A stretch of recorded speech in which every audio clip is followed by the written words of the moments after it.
CNBC Young Business Leader of the Year, an Archbishop Desmond Tutu Fellow, a World Fellow at Yale University, and creative in residence at the London School of Economics. 1 year after the fellowship, the school endowed the Chudeji Nobel Prize for Creativity to commemorate Black History Month. He has chaired and served on boards and committees that include Microsoft, Orlando, the Nigerian Ministry of Finance and Youth, the British Council, the Ford Foundation, the Initiative for Equal Rights, and the Africa Center.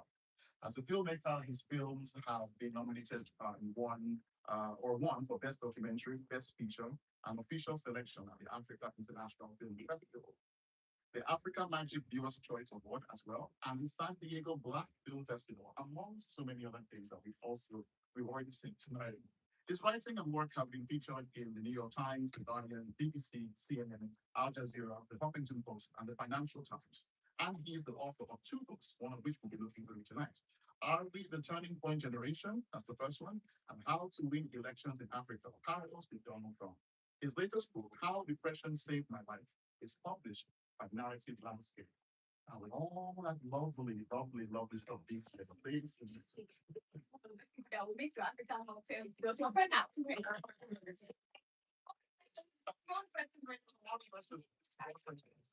Such a lovely, even reading it, just kind of like you see just how privileged we are to be able to be here tonight. So please, ladies and gentlemen, we love for us to put our hands together and we welcome.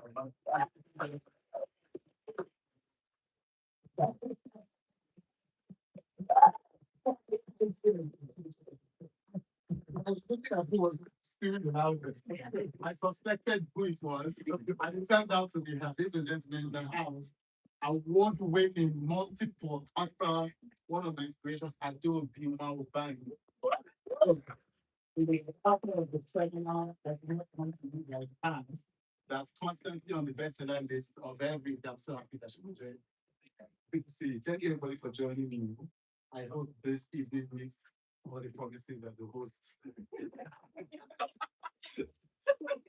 all the voices the host has made will only do our best. So I'm going to start with the reading from chapter 1 of the book. And then I think I have 2 readings to do from chapter 1 and then from chapter 4. We're going to have a conversation with the chat. So this is from How Depression Saved My Life. This is from chapter 1, page 14, if you have it.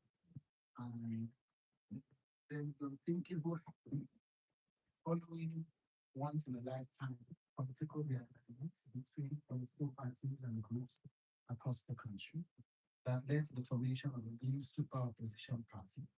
The president's new opposition contacted us. They wanted us to handle communication for their presidential candidate to be the official media agency. Suddenly, everything changed in 3 important ways. My business won a huge movement. We immediately became the most talked about agency in the country, and I had the opportunity to bring down the government and not come to detest. Then I got that invitation to speak at TEDx Eastern. That TEDx weekend was the perfect bookend to a frenetic 12 months. On Friday, I was in Denmark to speak about my book. On Saturday, I connected the flight to London and gave the TEDx talk to a standing ovation. On Sunday, I was back in Nigeria giving a speech at the 10th edition of the Future of West Africa. This time, the audience was different. Amongst others, there was Muhammadu Buhari, the next president of the country.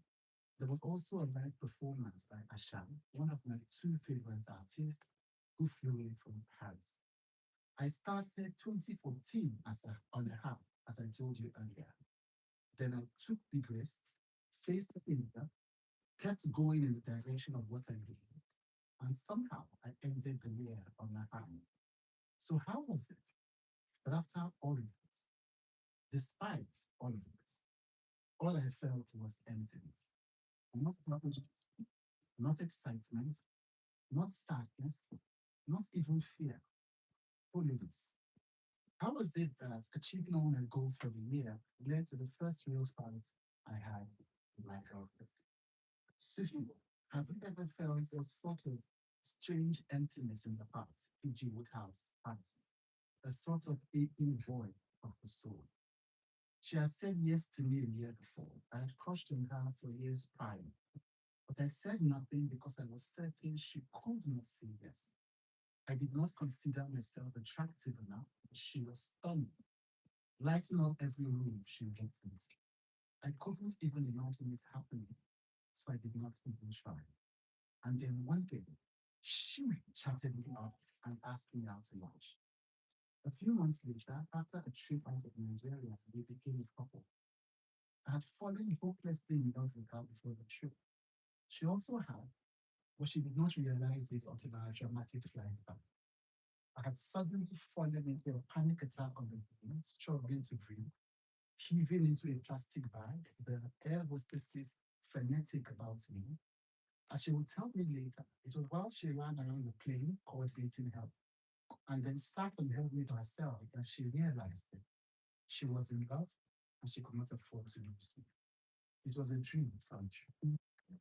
A week before the TEDx Christian talk, a friend who is now one of Nigeria's top filmmakers had come to my house to help work on the script for the future of What's Africa. As she watched my girlfriend and I in the throes of affection, deliriously happy with each other, she couldn't help blotting out, wow, you guys are really happy. Our love was that harmony. But what my friend could not have known was that that evening, and every time my girlfriend was to leave for her house, I would feel a deep, overwhelming sadness. I couldn't bear to be alone, scared stiff, and scared to stay. The light in my life stayed on as long as I was on the TEDx stage on a high, in front of a microphone on a high, on the presidential stage on a high, and the arms of my lover on a high. But as soon as I climbed off the high, the darkness threatened to engulf me. I was happy in the way you are happy when you have the things you want in life, when you possess the things you are supposed to want, when you get the things you thought you would never get. Those things that paint a compelling picture of success and achievement. Oh, it wasn't even on. Was it on? Yes, it is real happiness. But it's the kind that always wears off too soon. Like the high we get after a bar of chocolate. And then you meet another bar. And then another. And so when the high of that glorious weekend wore off, I sank to a depth that matched the high in steepness. I wasn't just physically tired, I was emotionally exhausted. Honey. So I told my girlfriend I couldn't go on a scheduled Christmas trip. I couldn't bear to walk on another town. All I wanted was for us to check into a hotel, switch off our phones, close the blinds, turn off the lights, and just be alone. Nothing in the world could give me any joy at that time. I wanted to be away from everything. She was livid. This was a trip we had been planning for a while and I'd been looking forward to. She didn't speak to me for days. She could not connect with the fact that while I was on a professional high, I was on a spiritual low. She couldn't possibly have understood that this low grade gloom came and went as the background music of my life and now threatened to engulf me. It was as familiar to me as an old duvet. It was in that hotel room that I eventually checked into alone that I made the decision that changed my life. I wrote down in my diary, I want to begin the journey to joy. We broke up a few weeks after, just after my presidential candidate had won the historic election. A professional high and emotional low. Solely because of that. Fights were rare in our relationship because but we had one after the Christmas fight that was particularly tough and did not make any sense to me at that time. In that moment, I told myself that this fight was irreconcilable. And amongst other things, it meant we were not compatible. But years later, I now know I was looking for an excuse to leave. I felt foolishly and selfishly that there was something even better out there, that this relationship was not the one. But the hollowness remained. In fact, on the morning of my birthday, just after we had broken up, I'd spent time in the hotel begging someone to love me and to be with me. And after the interlude of my birthday, I was back where my heart felt like it ached deeply, where I needed to be busy to feel connected to life and living. I was back in the familiar place where I did not feel complete, despite all the love and care that I was logically aware of in my life, from my family and from my friends, and all the success that surrounded me. Some people think they can find satisfaction in good food, fine clothes, lively music, and sexual pleasure. Yes, too right. However, when they have all these things, they're still not satisfied. People often ask me how I connect so powerfully with the guests on my show with children, and why they trust me enough to share deep personal truths with me that they have never shared anywhere else. I struggled with the answer for a while until I figured out two things. The first is that this is clearly a gift, something I uncovered when I conducted my first interview 2 decades ago. The second, and the most important one, is that I have plumbed the depths of my own emotions. Being genetically prone to extreme emotion, which I will talk about later, there is barely any emotion I have not experienced intensely. So when it gets to speaking, I can often think of a time in my own life when I experienced that same emotion, if not the same event, and we both feel the energy of that connection. When actor and producer Tony Abraham, my first guest when my show launched officially, described the emotional anguish that pushed her to lodge in a hotel so she could take her own life. I remember the many nights that I left my home for a hotel because it was easier to exist in the midst of noise and others. I remember the many times I needed to escape my own life. I could see in Abraham's eyes as she told me her story. She wanted to see if I really understood. And I don't know if she believed me when I said, I totally get it, or if she thought it was an interviewer's attempt to make her feel at ease. But when it comes to emotions, there are no first world problems. There are only the intensity of sadness, the sense of being in a wasteland that the person can feel about their life, has no respect for their accomplishments, reputation, or the logical state of affairs.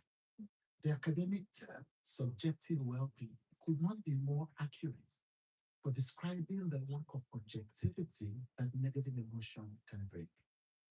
And it can come from anywhere. Its origins don't have to make sense.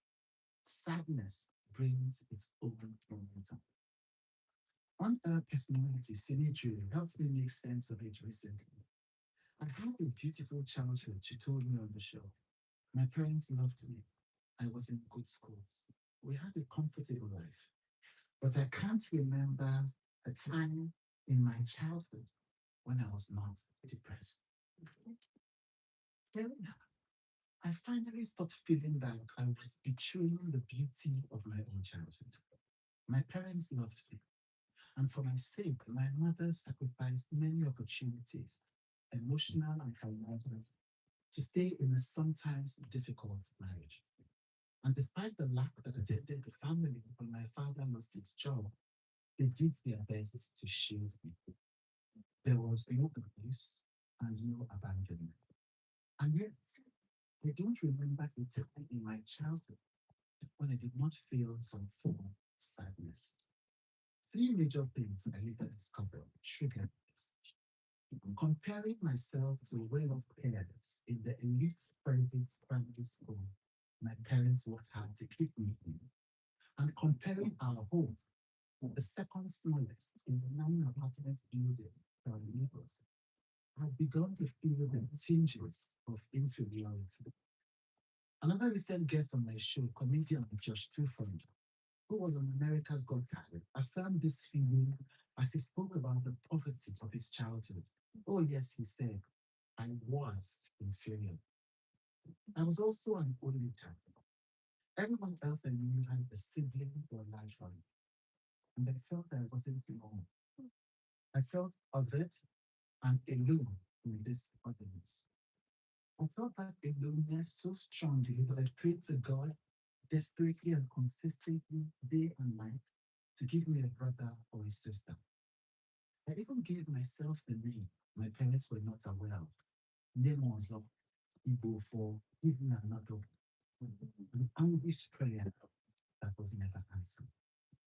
It did not help that my mother, who did the emotional labor of raising me, was determined not to raise a spouse child.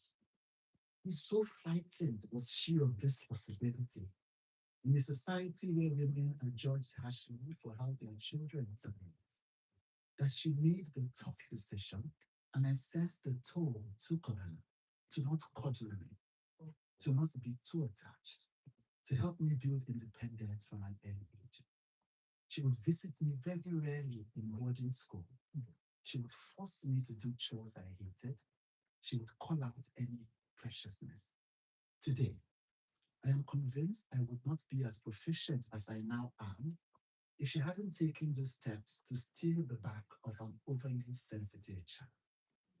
But the shadow of that decision was emotional aridity, where I went through vast periods in my life convinced no one on earth understood me, that no one would ever understand me or had ever navigated my particular insecurities.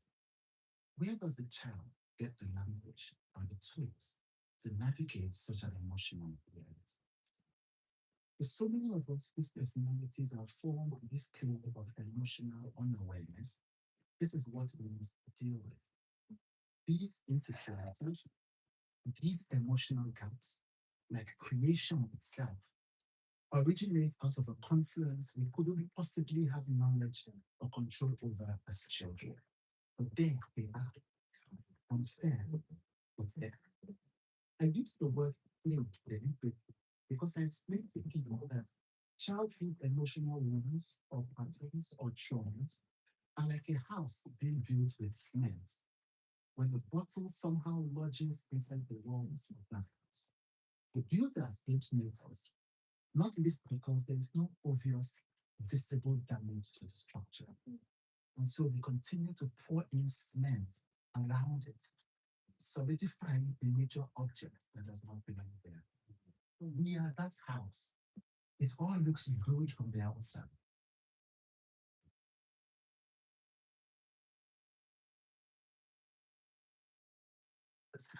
The child's mind is extremely malleable, receiving anything that comes into it. In the primitive emotional language of a child, there is no distinction between the big and the small, the minor and the consequential, what's dangerous or harmless, what's real and what's not. Everything going into that mind poses the risk of outsized impact. Perhaps a better metaphor would be a surgeon forgetting her tools in their body during the procedure.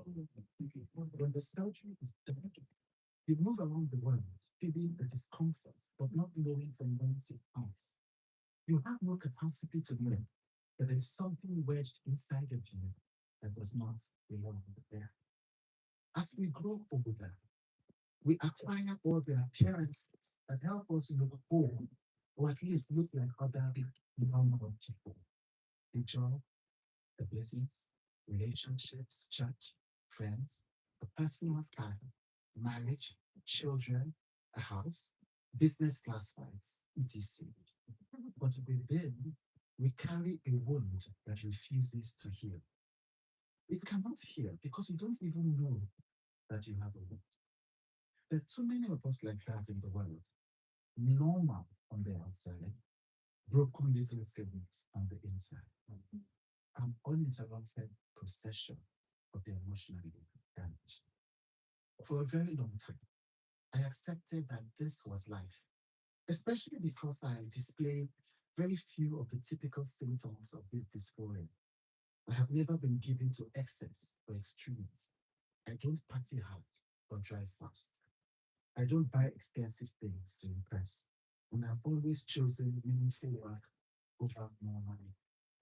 In my heart charging, high achieving peer group, where I have seen many struggling with what I now call the emotional rat race, I have always been seen as sensible and grounded, better than.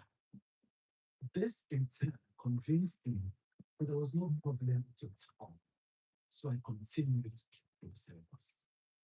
It was only when I turned 22 that I found the courage to share the tangledness I carried inside with anyone for the first time. It was with my girlfriend and one of my best friends today, Francesca Olamide. I love her dearly because she was the very first person in my life I felt I could be my whole complicated self with without being judged. Before that, the complex emotions felt too messy to be seriously discussed with anyone. There are serious real life issues in the world: rent, children to take to school, student loans, aged parents, and learners to suck it up. The job you spend 2 hours to get to, a pregnant wife, divine respect. The country has real problems: corruption, poverty, domestic terrorism. And you want to talk about feeling nigger one. Or worse, you don't even know that any of this is happening because, after all, you are functioning. You take care of your obligations responsibly. You go out of the house and come back without breaking down. You maintain a civil relationship and raise children. You get high, have sex, and cope with this existential angst because you think this is what normal means.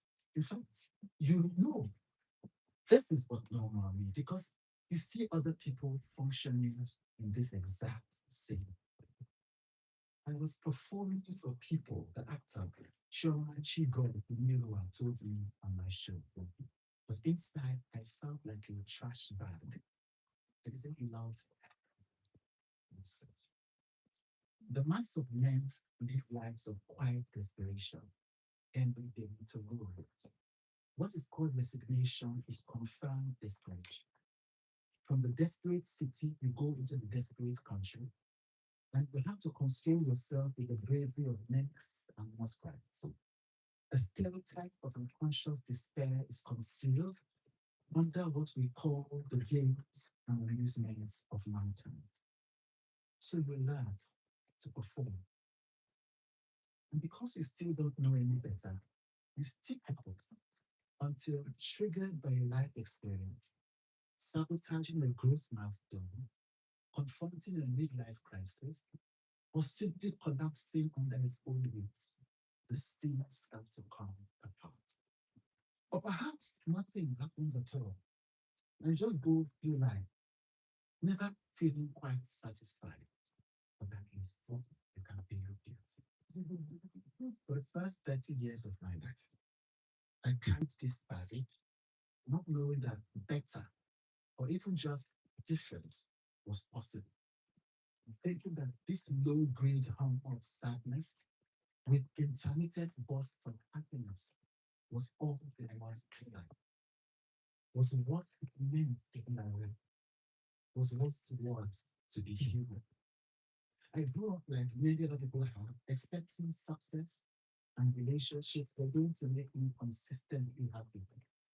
That all I needed to do was to grow up responsibly, learn to make money, marry a beautiful wife, have exactly 3 children, travel the world, and then I would be whole. I would finally have the thing I was missing from childhood.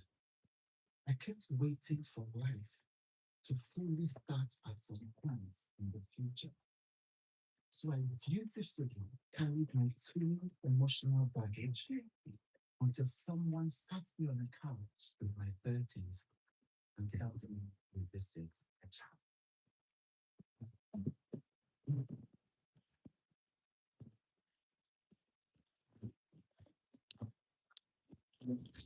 people are too kind.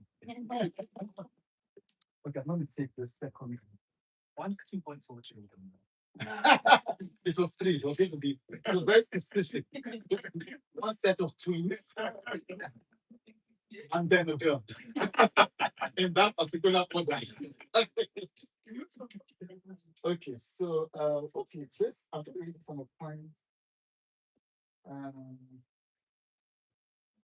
this is not where I did it from, but I saw a part of this that I liked. Okay. I don't want it to be too long. We're not comparing. Thank you for that. I think I was fishing for that. Yeah. Okay, anyway. Um, so before what I'm talking about is when I left my company, I was CEO of a company called Red Media, and in 2016, after doing the biggest campaign of my election campaign of my life for Nigerian president, and in the midst of the campaign for the Ghanaian president, I decided I wanted to quit my job as the CEO of that company. And something from 2015 had thoroughly exhausted me. I was elated but tired, honored but tired, excited but tired. I did not have it in me to continue to charge forward in battle. I created a detailed succession plan that included a 2-year handover period, and I submitted it to the board at the first meeting of 2016. Sorry, thank you, page 65. Thank you for asking. However, even after creating the succession plan and submitting it, I could not continue. I literally could not bring myself to go to work each day. And so I took a break, handed over to my co-founder Adibola, accepted a teaching position at the Pan Atlantic University, and spent the next few months teaching media and communication to undergraduate and master's students. I exhaled in relief as I typed that last sentence. It's amazing how our bodies remember, because relief is what I felt as I took the 2-hour drive to the Scenic University on the outskirts of Lagos twice every week. I have always loved teaching, and that low-paying, high-value gig gave me a feeling. It also helped me clear a path to what I wanted to do next. I soon decided that after a year of taking it slow, I would go get a PhD, then settle into a life of teaching, writing, and sitting on the board of our growing company. Plans set in motion, all was well with the world again. Then all hell. Who would have imagined that the state of affairs I just described above, accounts streaming in from all corners, higher profile continental clientele, all of that would lead to the very first time in the company's history that we were almost broke? How was this even possible? I say almost broke because, as I realized months after, when it calmed down from my panic, we were never actually broke. We had always kept enough cash flow to run the business for a full year if things ground to a halt. And in all our 11 years of business, we had never had to touch that money even once. But in 2016, the year after our biggest high, we had our biggest low. What happened? The bulk of the clients we had signed, the high billing, retainer compliance, dollar paying lots that are the holy grails for our industry public relations, just refused to start work. Contracts had been signed, but suddenly no one was ready to kick off, and all at the same time. It was unbelievable and unbelievably scary. I panicked as I had never done in my life. Even though in retrospect, it was not necessary. But I only know that now based on all the things that I have learned. At the time, nothing I knew about business was working. Strategy, commitment, hard work, consistency, systems thinking, the hedgehog concept, the flywheel, the tipping point, 7 habits of high effect. We filled the world crumbling as we dipped into the first month of savings and in the second month of savings. And then I froze. In the midst of this freeze, my friend Francesca, decided to come visit me at home from work every day to encourage me. One day, she came in just before I was about to have dinner. But when the chef finally brought dinner, it did not have any protein in it. Food in Nigeria is not complete. It had been a season of austerity in the house, yes. But none of that prepared me for the answer he gave when I asked what was going on. Sir, he answered, there's no meat in the house. I laughed about it now. But it might as well have announced the end of the world. No meat. I was in shock. Yes, sir. Answer. I don't understand. What do you mean? No meat. There's no meat. I can understand. The sympathy deepening on his face, each answer. Like, no meat. in, in this entire house. Yes, sir. How is that? Meat. Francesca was quiet all through this time until I arrived at the fifth stage of grief. I told him he could leave. She continued chatting like it was nothing at all. Then the next day, she had her housekeeper drop by my house with a large bowl full of soup and so much meat. Those were tough times. Also, emerging from that imperfect period of being away from relationships, I found myself in a strange era when I just couldn't seem to find anyone I wanted to be with, who wanted to be with me. I expected that when I came out of the relationships fast, like my therapist had recommended, I would have partners falling all over themselves because of the energy for this new, empowered, secure, should be. I should. But nothing. Rejection has always been a big issue for me, considering the insecurity I had uncovered in therapy. Where a normal person could count their blessings and be secure in their past experiences, at the very least, every new rejection for me would smart and sting like IOD on a new injury. Part of this was due to what attachment theory calls my attachment style. Attachment styles are the way we respond to emotional bonds in our lives, and a reflection of how our parents handled our desire for physical and emotional connection when we were younger. Mine at the time was anxious, preoccupied.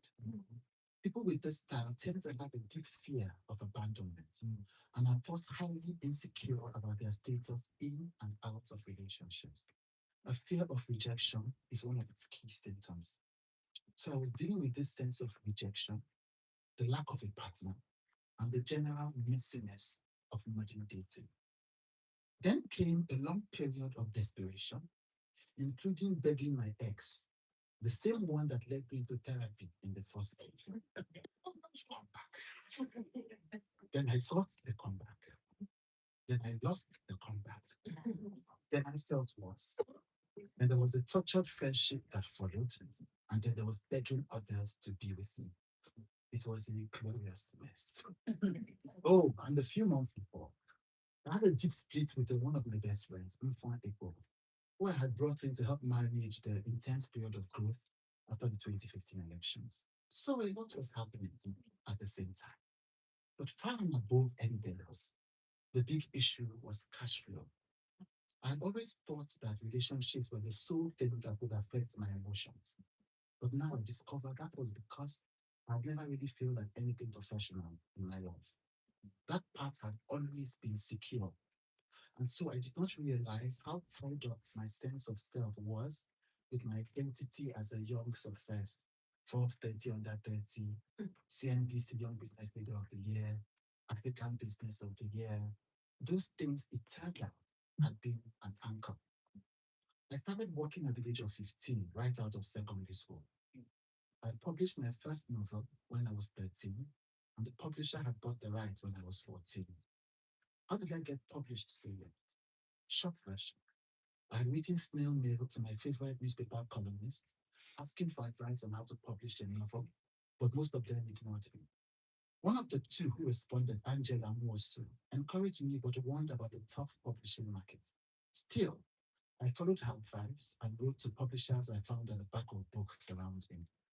One of them asked for my manuscript and loved it. That's how my career started. I received a copy of my novel, His Father's Knickers, in the exam hall of Mayflower School, Kenya, writing my last paper in the senior secondary certificate examination.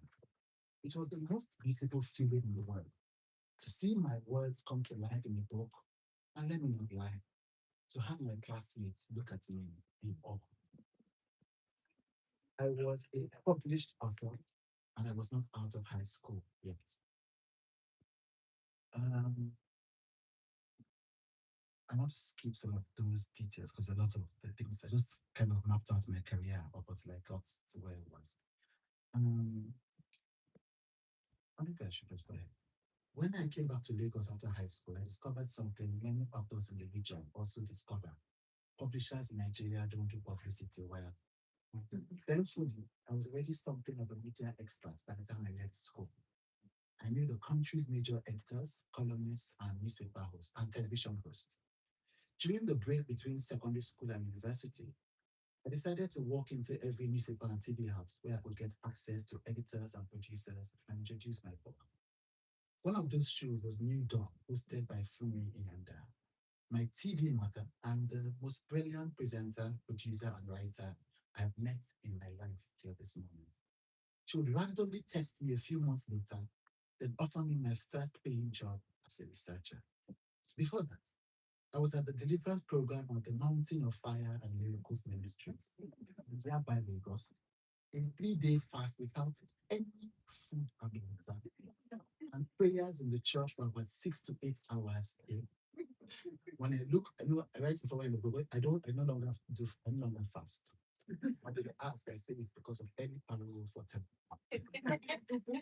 When I was in church praying, when I looked back and saw perhaps the biggest TV host in Nigeria at the time, the late Dr. Livy Ajorona. I told my mom that his show was on my list. She encouraged me to walk up to him and introduce myself. A few short weeks after, he had me on his show, and right in the middle of interviewing me, suddenly pepped up and spoke directly to the camera. This is a very bright young man. I think I want him to come.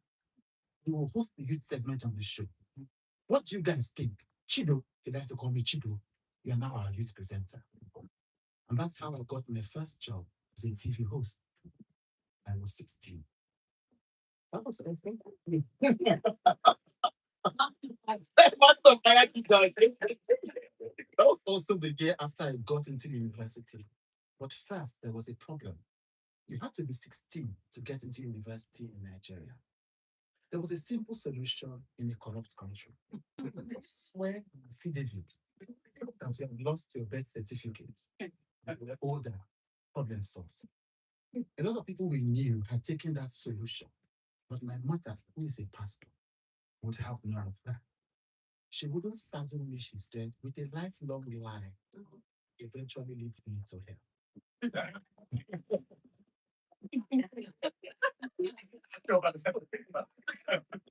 What did we do inside it? We went to the Vice Chancellor's office to inquire about options. There, his secretary informed us that vice chancellors in Nigeria have a discretionary slot for deciding if a candidate like myself was mature enough to be in university. We followed up daily until we got an audience with the vice chancellor, Professor Oyewisi Ibidapo Obe. A few days after he interviewed me, we got the news. My admission was approved.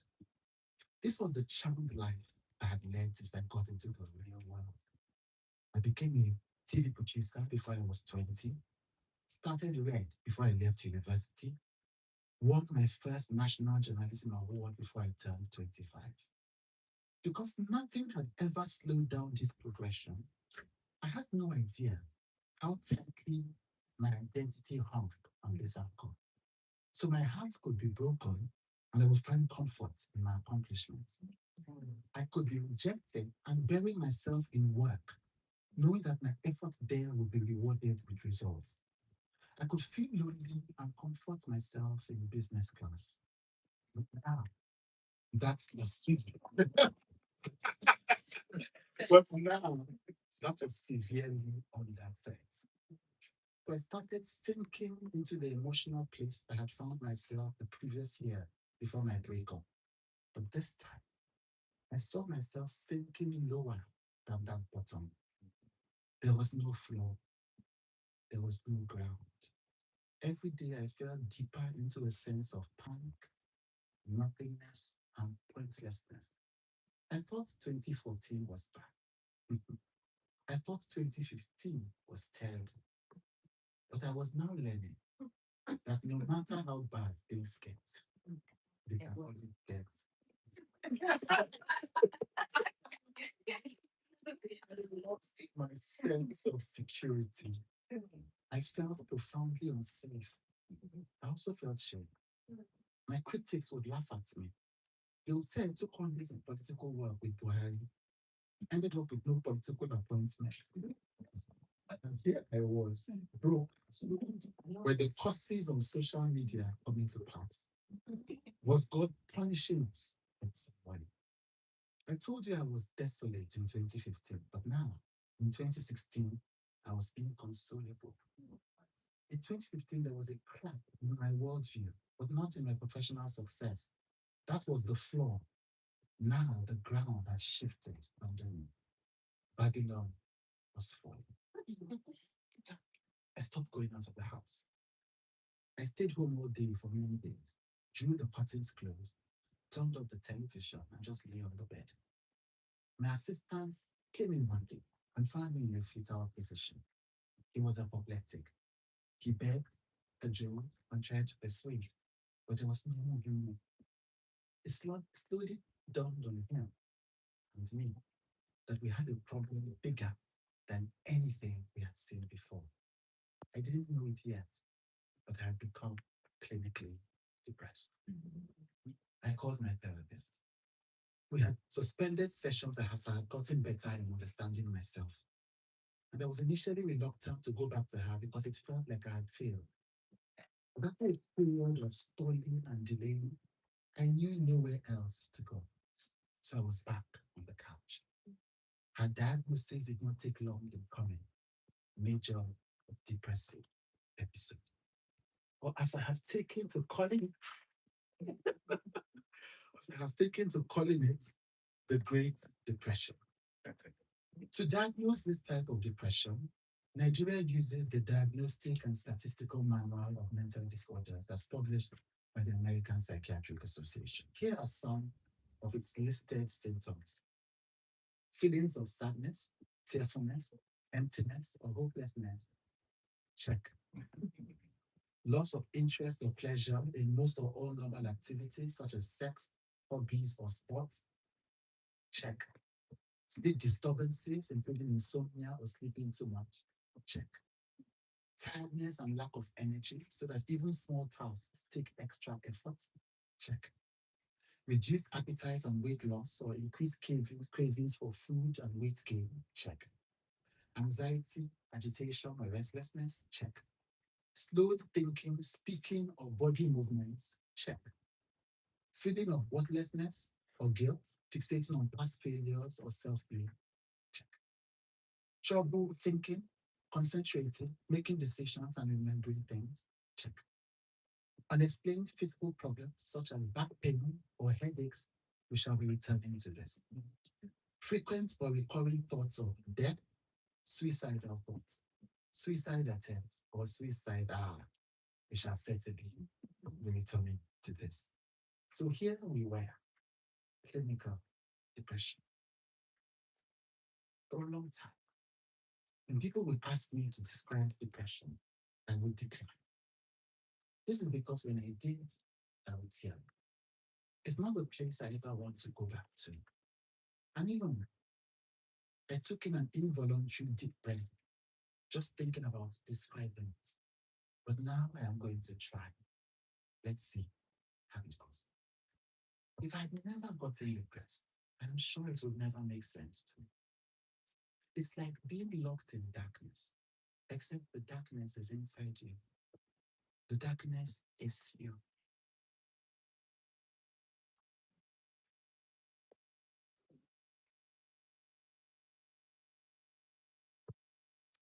There is no you outside the darkness. You are stuck in the darkness. Everything you see in the world is covered by that darkness. It is inescapable darkness.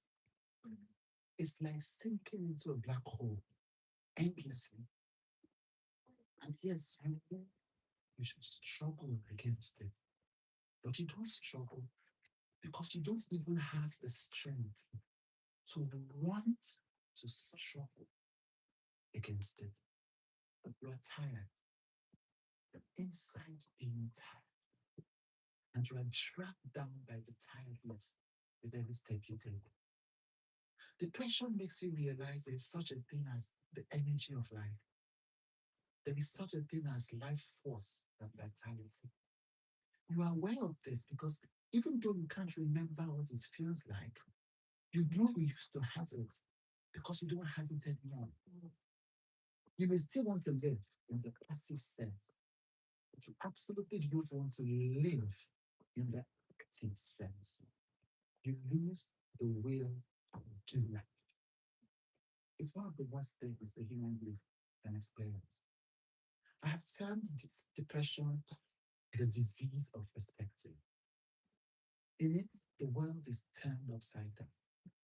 You're looking at the same thing as everybody else, but you are seeing something else, something dark, something inverted, where nothing is beautiful or worth doing. There is no joy, there is no laughter, there is no excitement. Depression colors the way you see everything, and the color is always gray. You are constantly told in depression that your judgment is compromised. But the point of depression is that it touches cognition. Yale and Columbia psychiatric professor Andrew Solomon writes about his own experience. If there are issues you have successfully avoided for years, they come cropping back up and stare you full in the face. When you are depressed, the past and future are absorbed entirely by the present moment, as in the world of a 3-year-old. You cannot remember a time when you felt better, at least not clearly, and you certainly cannot imagine a future time when you will feel better.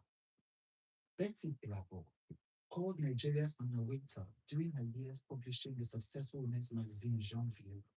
Talked with me about dealing with depression when the magazine had to close down. Seeing her life's work winding down, and with it everything she considered important about her life, depression enveloped her. The fact that she had a husband who doted on her and 2 children who brought her joy did not help in any way. She shocked many in a society of silence and stigma when she shared honestly about this darkness I was familiar with.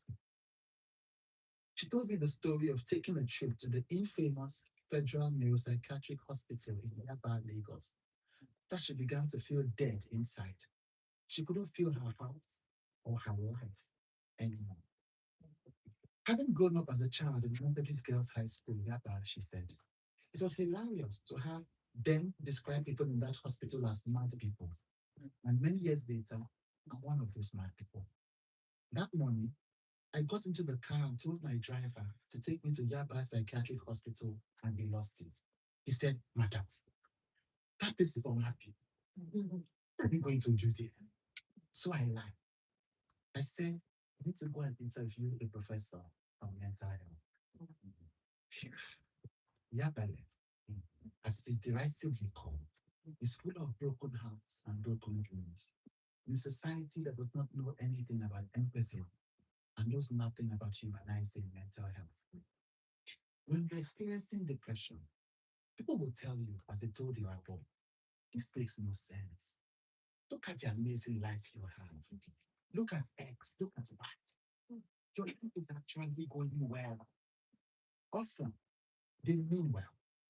Apart from that rare person who is just impatient for the madness to end. But when it comes to depression, this stubborn, crazy, wicked illness, common sense is not an effective tool. Don't waste your time marshalling arguments. The disease does not have a voice of reason. I can't even read when dealing with depression. The author, Chimamanda Ngozi Adichie, has been quoted as saying, it's a horrible, horrible thing. I can't see my life. I'm blind. I feel myself sinking. That's the word I use with my family and friends. But actually, I don't talk about it in my family, as lovely as they are, because they don't really understand depression. They expect a reason, but I don't have a reason. Think of depression as a stroke that affects your mind. Your mind is paralyzed. There is no timeline and no action to be taken. You have lost control of your mind. So, if you really want to support a person with depression, drop the logic and pick up silence. Sit still. Wait with love. Surely, this is the worst part of being at the mercy of your own mind, especially when that mind lists towards the despondent at the first sign of prayer that American writes in the New York Times.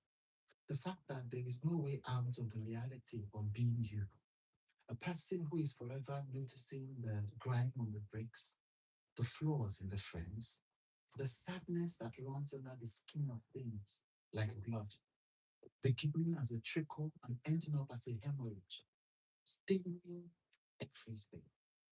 In the end, there is no one to intervene on your behalf when you disappear again into what feels like a psychological dungeon, a place that has a familiar musky smell, a familiar lack of light and excess of enclosure, except for people you've paid large sums of money to talk to over the years.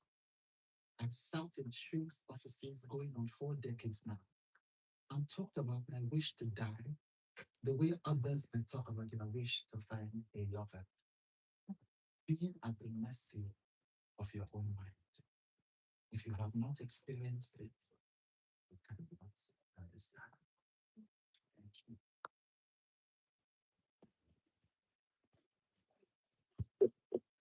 Okay.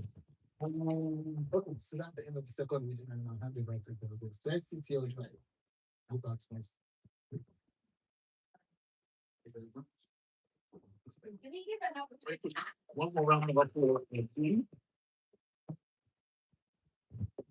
Wow, where do we even start from, man? It's like completely. Yeah, if you're working take it from. I know the MSN thing. Yeah, look at them fast enough for sure. They see the details of mercy. I love the part about wanting to have twins instead of twins and three children specifically, because that's also my plan. I would like to have three children, including twins. I thought that was amazing. Also, I just getting to the more somber side of things when he talked about how the ground sort of moved from one day. I know a lot of us in the room here have that same experience, but when it just feels like there's so much going on in your brain and all of the things that you thought were safe kind of begins to feel shaky. So I thought that was incredible. I also saw a couple of snaps in the audience when he was talking about something that had to do. At the beginning, coming later, and always if you're feeling it, you feel it. Exactly. Yeah, but you know, I love the reference of my friend Francesca. And that's like, it's a little bit just speaking, but we don't think about how much community and like anyone who knows me knows that I'm this big community advocate. Absolutely. You know, Francesca wants to be. We speak. That's what I think. Like, I say that about, so I don't know what that does for someone. Actually, enough for both of us. I'm gonna come to the audience. This is a safe space. We're having intimate conversations, right? I want to ask what stood out for people in the audience. One of the things for me was when you were talking about when you were talking about the symptoms from the American Society of yada yada yada, uh, as you were reading through, I could just hear my mother saying, "That's normal. That's normal. That's normal." And it was a bit funny on the one side, but on the other side, it's like a sad fact that in our culture, in our society, it's very much like, well, fuck it up and get on with it. And yeah, that's exactly Thank you. Like they're just minimizing everything. Yeah, it's very cultural. Does anyone else want to share?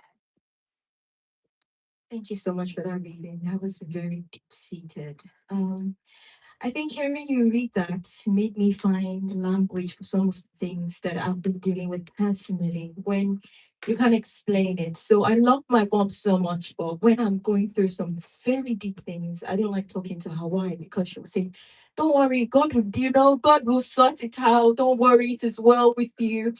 And sometimes, as much as you love God so much, you don't want to hear those things. And it's very hard because you don't even know who you can even meet to really lay down your heart. And sometimes you don't even know what to say or how to say it. That was really deep. Thank you so much. Thank you. Thank you. We'll take one more actually. Does anyone else want to share? No? Okay, that's up. Yes, you've got it. I think at the beginning of your reading, you made a statement that stood out for me. You did mention that you faced failure, but went in the direction that you believed, which I think is so powerful. Being attached to doubt ourselves, isn't it? But when you're in the place of failure and you go in the direction that you believe, is great. Yeah. Thank you. Thank you so much for sharing that. And we're just getting started. It's gonna get even deeper, definitely. And it's gonna keep getting better. Two things I was just gonna share quickly. I said this before and I'm gonna say this again for the sake of the people that have come in later on. One of the things I read that Chude wrote was a very touching kind of shout out or tribute to his friend Adebola on Adebola's birthday. One thing that stood out to me was how they met. Right. He said you had met at a talk. Exactly. So I'm sharing that to say that again, look around you. I know many times when we come to these things, we're looking to the people at the front, the people at the panel and speaking, and that's important. But again, you don't know who's next to you, you don't know who's on your left, right, behind and in front of you. So please interact and make sure that you speak to people. And the other thing I was gonna share, again, something that Trudy said, sorry, I've been doing my homework is about how with Trudy, I think was inspired by a conversation you listened to with Oprah, was this at Brown? Exactly. Again, I want you to think about that. Should they listen to a conversation and look what he's built out of a conversation? When we come back from a recess, you're about to listen to a conversation that Chude is going to have with Olamide, who will be bringing up. So I want you all to start thinking about what do you want that conversation to change in your own lives. Right, enough. We're going to go into a quick recess. Yes. Yes. So just briefly before we go on recess, while we are on recess, if you're going to maybe talk about the events on social media, please remember to Instagram or Facebook or even Twitter #Power2 Thrive 2026, just to involve more people in the conversation. There's going to be more sessions like this in Manchester and so on and so forth. So to get people to know exactly what's happening, so please use that hashtag when you talk about it, and then that's it. Yeah, we're also streaming on YouTube. So if there's somebody that you're thinking all the time, they would have loved this. You can send it to them and they can, follow. So quick recess. 15 minutes. 15 minutes. So please, sorry, I'm a lawyer. I'm very polite. Let's be back at 7:40. What's the shoot? 7:45, 46. So let's be back and then we'll carry on. Thank you.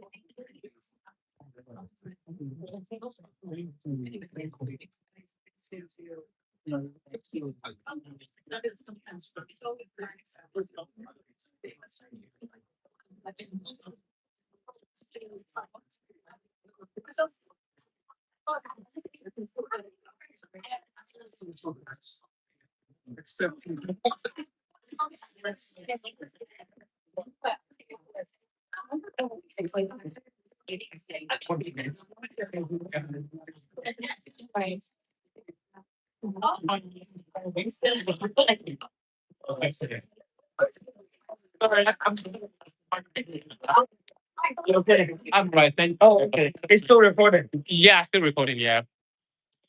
You can help me manage that. I'll be really glad. Oh, sure, absolutely. Absolutely.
That's why I'm rushing out. Yeah.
All the best.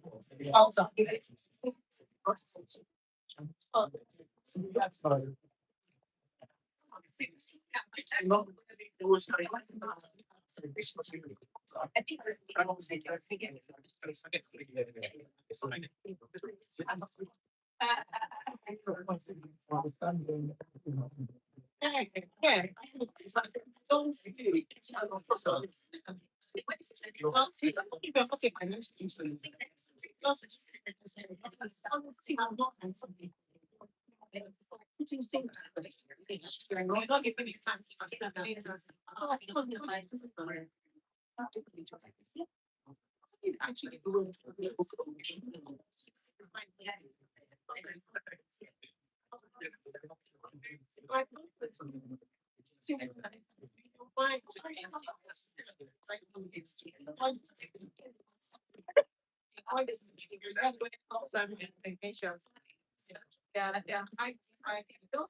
Right?